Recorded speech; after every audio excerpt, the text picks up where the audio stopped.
সারা রাত ঘুম ধরে না, ফজরের আগে ঘুম চেপে ধরে, এটা কিসের আলামত? এটা একটা আলামত গ্রহণ করে। অনেক ব্যক্তি রয়েছে সারা রাত বিছানায় ছটফট করে, কোনো ঘুম ধরে না তার, কিন্তু ফজরের নামাজের একটু আগ মুহূর্তে এমন ঘুম তাকে ধরে মনে হয় জন্মের সব ঘুম আল্লাহ তারাই দিছে। এটা কিন্তু মারাত্মক, এটাকে আপনি সহজভাবে নিয়েন না, এটা একটা আলামত বহন করে।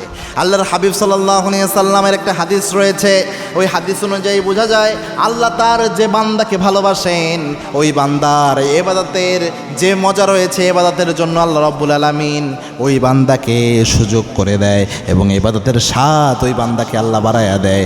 আর আল্লাহ যেই বান্দার কোনো কর্মকাণ্ডে নারাজ হয়ে যায়, ওই বান্দা ইবাদত থেকে আস্তে আস্তে দূরে চলে যায়, ইবাদত থেকে ওই বান্দা আস্তে আস্তে দূরে চলে যায়। ওই বান্দার হৃদয়ে আল্লাহ মোহর মেরে দেয়, একটার পর একটা অপরাধ করার পর তার অন্তরে স্ক্র্যাচ পড়ে, দাগ পড়ে যায়, তার নফসটা এক সময় রোগাক্রান্ত হয়ে যায়। সেই ব্যক্তির সওয়াবের কাজ ভালো লাগে না, ইবাদতের কাজ যেখানে সেখানে তার অলসতা আসে, সেখানে তার বাধা আসে, ইবাদতের এক মুহূর্তে তার বাধা সৃষ্টি হয়ে যায়। এটা মারাত্মক। আর রাতে সারা রাত ঘুম ধরে না, ছটফট করে, এটা যদি এমন হয় দিনেই ঘুম পূরণ হয়ে যায়, এটা তো আলাদা বিষয়, কিন্তু দিনেও ঘুমায় নাই আবার রাতেও ঘুম হয় না, এটা মারাত্মক। কিন্তু এই ক্ষেত্রে আল্লাহর কাছে আপনি সাহায্য চান যে আল্লাহ রাব্বুল আলামিন আপনি আমাকে এই অভ্যাস পরিবর্তন করার তৌফিক দেন। আর এই যে ফজরের এক মুহূর্তে ঘুমায় যান, সবচেয়ে বরকতের মুহূর্তটাই আপনার ঘুম ধরতেছে, মানে আপনি বরকত থেকে বঞ্চিত হচ্ছেন, এটা একটা আলামত। কারণ আল্লাহর হাবিব সাল্লাল্লাহু আলাইহি ওয়াসাল্লাম দোয়া করেছেন, আল্লাহুম্মা বারিক লি উম্মতি ফি বুকুরিহা, হে আল্লাহ আমার উম্মতের জন্য ফজরের সময়টাতে আল্লাহ রাব্বুল আলামিন আপনি বরকত নাজিল করে দেন।